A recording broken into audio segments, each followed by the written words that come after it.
Hi everyone, welcome back to this program with the scriptures, the book of Psalm. Psalm chapter 11, verse 1 to 7. In the Lord I put my trust. How can you say to my soul, flee as a bird to your mountain?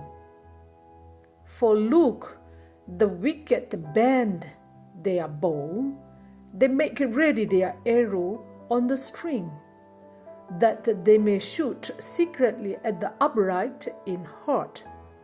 If the foundations are destroyed, what can the righteous do? The Lord is in his holy temple. The Lord's throne is in heaven. His eyes behold, his eyelids test the sons of men. The Lord tests the righteous, but the wicked and the one who loves violence, his soul hates.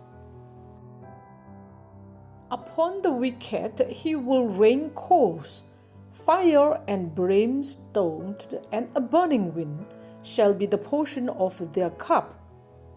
For the Lord is righteous, he loves righteousness, his countenance beholds the upright. Thanks for joining with me. See you next time.